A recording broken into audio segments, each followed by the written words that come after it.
भाजपा के नेता इस वक्त हमारे साथ हैं मनोज राम, जो बता दें कि दरौली विधानसभा से चुनावी मैदान के लिए अपना बिगुल भी फूंक रहे हैं। लगातार लोगों के बीच जाकर के समस्याओं को जानने का ये प्रयास भी कर रहे हैं। चलिए इनसे जुड़ेंगे और कुछ मुद्दे पे बात भी हम करेंगे। इनकी दावेदारी कितनी मजबूत है और दरौली विधानसभा की वर्तमान में क्या स्थिति है। मनोज राम, बहुत बहुत पहले तो स्वागत है चैनल में हमारे। के स्वागत बा और श्रोता का भी स्वागत बा। नमस्कार, प्रणाम। मनोज राम को देखा जा रहा है कि लगातार भारतीय जनता पार्टी में तो बने ही हैं वर्षों से और लगातार काम भी कर रहे हैं, तो क्या इसका जो है कि परिणाम आपको मिलेगा, टिकट सिंबल मिलेगा? देखिए, पार्टी काम करने वाले को टिकट जरूर देती है, तो हम काम करते हैं, तो हमको पूरा विश्वास है कि हमारा जिला के नेता, प्रदेश के नेता, केंद्र के नेता, हमारे जो हैं बड़े नेता हैं, उन पर हमको विश्वास है कि जरूर कुछ ना कुछ अच्छा करेंगे हमारे लिए। अगर टिकट नहीं मिलता है तो इस परिस्थिति में मनोज राम क्या निर्दलीय लड़ेंगे या फिर पार्टी? देखिए, हम तो लगातार चैनल के माध्यम से बोले कि हम चुनाव लड़ेंगे, हर हाल में लड़ेंगे, लेकिन वो समय बताएगा कि क्या हो रहा है, क्यों पार्टी टिकट नहीं देगी। कहना है कि क्यों पार्टी टिकट नहीं देगी, निश्चित तौर पर देगी पार्टी टिकट। मनोज राम के लिए रास्ता कितना आसान होगा, चूंकि दरौली विधानसभा देखा जाए तो माले का गढ़ रहा है। देखिए, दरौली विधानसभा की पूरा जनता वहां बदलाव की मूड में है, बदलाव चाहती है, तो निश्चित तौर पर इस बार 2025 में दरौली बदलाव होगा। क्या समस्या है दरौली विधानसभा में? दरौली विधानसभा में बहुत सारी समस्या है जो पूरा नहीं हुआ अभी तक। क्या क्या है, मुख्य समस्या क्या है?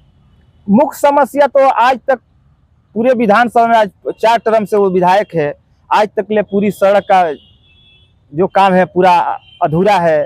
बढ़िया से कहीं स्कूलों का व्यवस्था नहीं हो पाया। उनके रीजन में बहुत सारा काम, लोगों को खाली उन्होंने बड़गलाया, समाज को बांट करके चलने की वजह से आज तक वो सत्ता में बने रहे। लेकिन वहाँ की दरौली की जनता जान चुकी है, जग चुकी है, इस बार उनको बदलाव करके ही माने। समस्या है आपके लिए, चुनौती कितना है? देखिए, चुनौती तो कोई भी इलेक्शन लड़ना होता है तो चुनौती होता है, लेकिन जब जनता ऊब जाती है ना किसी से, तो निश्चित तौर पर चुनौती आसान हो जाती है। तो वहाँ की जनता ऊब चुकी है उनसे और चुनौती एकदम आसान हो जाएगा। माले का गढ़ रहा है, वो भाजपा का गढ़ है, माले का गढ़ नहीं है, भाजपा का गढ़ है। क्या इस बार कमल खिलेगा विधानसभा? हम आपको आश्वस्त कर दे रहे हैं कि इस बार 100% कमल खिलेगा वहां से दरौली। क्या कहेंगे, आरजेडी में भी कई ऐसे विधायकों पर आप देख रहे हैं कि जेल लोग जा रहे हैं, इस पर क्या कुछ कहेंगे आप? देखिए, नीतीश कुमार का बिहार है और देश में का नेता मोदी जी है हमारे, तो यहाँ जो भी गलती करेगा वो बख्शा नहीं जाएगा, आज नहीं तो कल। अभी देखिए, आज ही के हम लोग का पुतला दहन किए सोनिया गांधी, राहुल गांधी का 2000 करोड़ का घोटाला। बताइए, देश को, खजाना को लूटने के काम कर रहे हैं लोग। जब से देश आजाद हुआ तब से लूट करके देश को बर्बाद कर दिए। आज देश कहाँ पे, कितना पीछे था, आज देश में नरेंद्र मोदी जी की सरकार आने पर आज देश का स्थिति देख रहे हैं, दूसरे तीसरे नंबर पर चल रहा है। आप लोगों ने चुनाव में भी बड़ा ऐलान भी किया था, काले धन को लाएंगे, रोजगार देंगे, कई तरह से वादे भी हुए थे। मनोज राम, आपको लगता है कि जो वादा है प्रधानमंत्री ने पूरा किया है?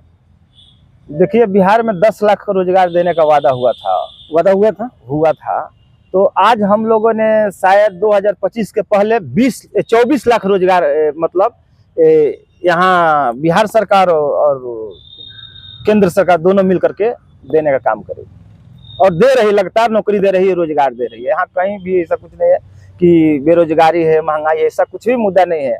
आज जो मुद्दा है देश का, वो सभी लोग जान रहे हैं। कहीं सुने आज तक ले आपने कि महंगाई के चलते ऐसा हुआ, वैसा कुछ भी नहीं हुआ है। एकदम आज सारे लोग खुशी के साथ अपना काम कर रहे हैं। सबका साथ, सबका विकास, सबका विश्वास के आधार पर देश चल रहा है। मनोज राम, आप भारतीय जनता पार्टी में तकरीबन 15-20 सालों से हैं। अब बिहार से हम लोग आते हैं और बिहार में पलायन कितना समस्या है, मानते हैं आप इसको? या आप कहीं ना कहीं एक मुद्दा है बिहार के लिए? नहीं, पलायन का तो मुद्दा है, इसमें कहीं भी दो राय नहीं है कि पलायन का मुद्दा नहीं है। लेकिन हमारे देखने से देश की इतनी, बिहार की 13 करोड़ जनसंख्या होने के नाते यहाँ संभव नहीं है। किसी का भी सरकार हो, हम मतलब अपने मन से आकलन करें कि किसी का भी सरकार हो, पलायन यहाँ से रुक नहीं सकता है, क्योंकि इतनी आबादी होने के कारण इतना व्यवस्था बिहार में नहीं हो सकता है। कहीं ना कहीं आपको बाहर जाना ही पड़ेगा। आप लोग तो मिलकर चुनाव में ऐलान भी किए थे कि पलायन रुकेगा, काले धन हम लोग वापस लाएंगे, देखिए रोजगार दिया जाएगा। रोजगार मिल रहा है, उसमें कहीं दो एक रोजगार नहीं मिल रहा है। रोजगार मिल रहा है, आज जाइए ना कहीं, मजदूर नहीं मिल रहे हैं। आप बोल रहे हैं कि रोजगार के, आज मजदूर नहीं मिलेंगे। युवा, आप देख रहे हैं युवा की स्थिति क्या है। लगातार युवाओं को सुधार करने के लिए ही तो देश के प्रधानमंत्री लगातार 24 घंटा काम कर रहे हैं। पढ़े लिखे युवाओं को रोजगार नहीं मिल पा रहा है। सबको रोजगार मिल रहा है। रोजगार जिसको नहीं लेना है वही खाली हल्ला कर रहा है कि रोजगार नहीं है। जिसको रोजगार चाहिए उसको रोजगार मिल रहा है। लगातार नौकरियां हो रही है, लगातार बहाली हो रहा है, केंद्र में भी हो रहा है, बिहार सरकार में भी हो रहा है। ऐसा कहीं नहीं कि कुछ पलायन कब तक रुकेगा? फिर विधानसभा चुनावी ये वर्ष है, आप लोग फिर मुद्दा बनाइएगा। देखिए पलायन पहले से कम हुआ है, ऐसा नहीं कि नहीं हुआ है, पलायन कम हुआ है और निश्चित तौर पर आने दीजिए समय, पलायन का जो ज्यादा संख्या वो कम होगा। चलिए, आपका मैनिफेस्टो क्या है? दरौली विधान से आपने कमर कस लिया है, चुनावी मैदान में आप हैं, तो आपका मैनिफेस्टो क्या है? देखिए हमारी मैनिफेस्टो कोई पर्सनल नहीं होता है। जो भी भारतीय जनता पार्टी देश के यशस्वी नरेंद्र मोदी जो काम किए हैं 11 वर्षों में, हम लोग खुद घर घर लेकर के जाएंगे और उस विजन को बताएंगे और बता करके ही हम लोग का चुनाव का मैनिफेस्टो रहेगा। चलिए, आखिरी और अंतिम सवाल आपसे। सिवान में देखा जाए तो 8 विधानसभा है, कितना आप लोग अर्जित करने वाले, कितना झोली में जाने वाला है इस बार? हमारी टारगेट है, हमारी भारतीय जनता पार्टी एनडीए गठबंधन का टारगेट है कि इस बार बिहार में 225 सीट लाना। तो हम लोग निश्चित तौर पर पूरे सिवान के 8 के 8 सीट हम लोग चाहेंगे कि हमारे एनडीए के झोली में आए। बहुत बहुत शुक्रिया, धन्यवाद। चलिए, हमारे साथ थे मनोज राम, जो दरौली विधानसभा के भावी ये प्रत्याशी हैं। देखा जा रहा है कि कई वर्षों से लगातार ये धरातल पे जाकर के लोगों की समस्याओं को देखने का, सुनने का काम भी कर रहे हैं।